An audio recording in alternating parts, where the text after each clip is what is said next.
Good people, what's going on? My name is Caleb Smith. Today I have a very special guest, my mentor, Professor Christopher Daniel. Thank you for coming on. Oh, glad to be here, man. Thanks for having me. Yeah, starting off, what exactly do you do and what inspired you to actually do what you're currently doing?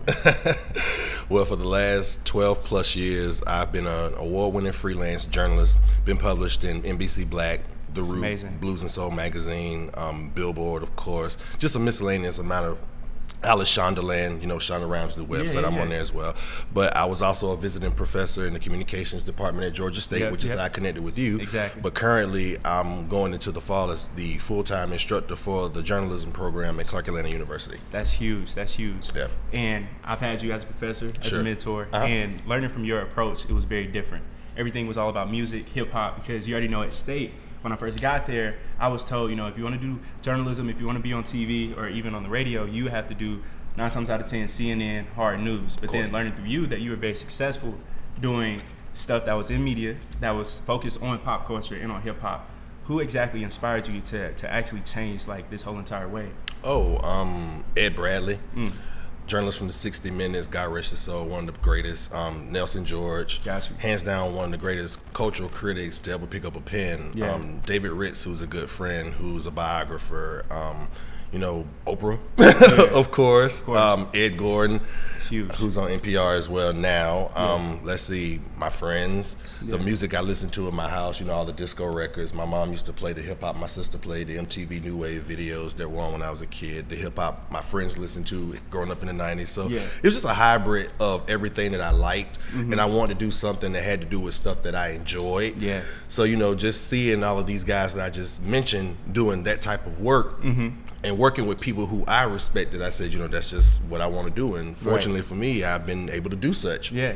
That's huge. And speaking on your past inspirations, a lot of people, they might not even know this or even be aware of this, but you originally are from Charlotte. And the fact that you came to Atlanta, you made some noise. What exactly do you think is so vibrant about this city when it comes to music, which affects journalism and also mass media as well?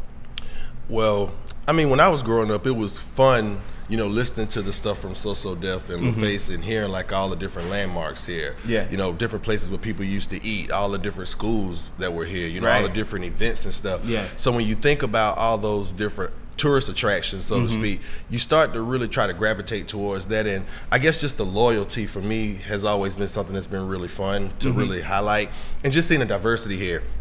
It's always interesting, looking at just the cultural currency that's here and really seeing like how the nonprofit sector here is really just as good as the music and the film and, the startup sector. But I think just being able to kind of dig into it and see all the different communities and seeing what people, you have your hipsters here, of course, you have the traps here, of course, you have the more bougie parts of town, you have the colleges here. So it's just a variety of things that really kind of suck you up and draw you. So I always said it's fun to be here because you can learn something from everybody. Yes, sir. And speaking of learning, I learned so much from you. And as a teacher, what is the biggest lesson that you want to teach all of your students? Be yourself. And don't really allow people to hinder what you may want to do. Your education is strictly for your benefit. Now, the whole idea of it is to really try to learn from every experience that you have and every person that's near you.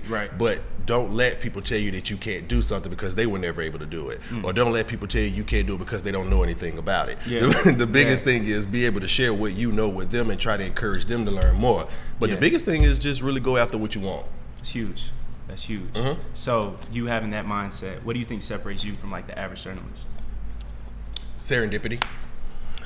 A lot of people, man, they may not even know what that word is. You might have to define it. Just kind of understanding kind of what's going on around you and just knowing all the right things to say. And just being able to just really fit the puzzle. Just because I am black don't mean I can't say something about certain things. I've written about country music. And I've written about some of the biggest country acts, Dolly Parton and Garth Brooks to name too. So just being able to take risk. And I guess for me, what separates me is just being an open book. That's the whole idea behind doing this. You want to be able to be exposed to stuff. You want to expose other people to stuff that you see, whether it's food or traveling across the world, which I've been able to do, different albums that may come out, different people in different parts of different companies doing different stuff, or people donating money or building different programs to help people. It's always something you can learn from somebody. But for me, I think the biggest thing that separates me is just kind of being all over the place. It's huge. And speaking on that too, you being very diverse, how are you able to do country music, hip hop, R&B, all of those sectors at one time? Because it's only 24 hours in a day, but you do a lot of stories. So how do you manage your time? And also, how are you very just well versed in all of these fields? You got to meditate. Number one. Meditate. Got you. And meditation is more for peace. Okay. Really being able to just kind of block out some of the more toxic things that people might say, or just really encouraging yourself to be prepared for what you're about to go through. Mm-hmm. The other thing is just to read up on stuff and just research. Okay. Well, you know, now we have Spotify and Apple Music. You can use that stuff just to listen. You can watch YouTube and kind of stay up on stuff. Still read, because reading is fun and mental. It is. Naturally. But I mean, and I think the most important thing, especially as a storyteller, that you really have to keep in mind, and what you should do, pay attention to everything that's around you. If you're on the train, listen to people have conversations. If you're at the dinner table, just listen to what people really enjoy. You got to be aware. Just be aware of stuff. I mean, that's where the best stories come from. Just, you know, what's in front of you. Yeah, that's you know, huge. and just being able to make it relatable and make it human. Yeah. Other than that, you don't have really anything to worry about. Yeah, it's dope. Yeah. And where do you see yourself 5 years from now? I am legend. I love it. But in all seriousness, I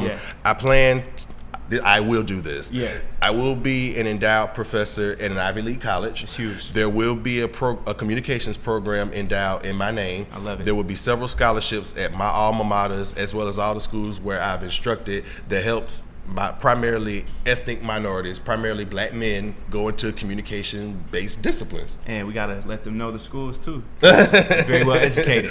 So of course, you know, I attended Johnson C. Smith University HBCU. for undergrad in Charlotte. So of course, if you go there, that's one place. Yeah. My master's degree was from the University of Georgia, from the Grady College of Journalism. Yep. One of the few black students there when I was there. So gotta have it there. That's a big risk to take. Yep. Of course, I taught at Georgia State, so I want somebody from State. I teach at Clark, so I want somebody from Clark. Of course. And if I end up at Princeton or NYU or you know, Brown or something like that, it's gonna be a program there. So sky's the limit. If not, the limit's the sky. I love it. I love it. I love it. And Professor, before we go, is there anything else that you would like to say? And also, where can people follow all of your work and follow you on social media? Okay. Well, the biggest thing I can say is just be encouraging. Okay. Be a blessing to somebody else, and in turn, you will be blessed too. I've been very fortunate to do some of the things that I've always wanted to do with little or no money, just a positive attitude, an ink pen, and the diligence to want to do it. So I guess the biggest thing I can tell you is just stay encouraged and just do what God put you on this earth to do. Everyone has a plan. Everybody has a purpose. You just got to follow it. And if you want to find me on social, on Twitter as well as Instagram, you can follow me at Journalistorian. That's the word journalist, followed by ORIAN. And of course, just check me out, follow me, see what kind of cool stuff I eat, what kind of cool people I run into, and just, you know, some of the paradigms that I live by. I try to encourage people to be a positive energy as well. So check me out. Most definitely. Professor, thank you again. Much love. And if you guys can, find you guys a mentor, stay involved. Thank you guys for listening. Thank you guys for watching. Peace. Take care. That's it. Appreciate it.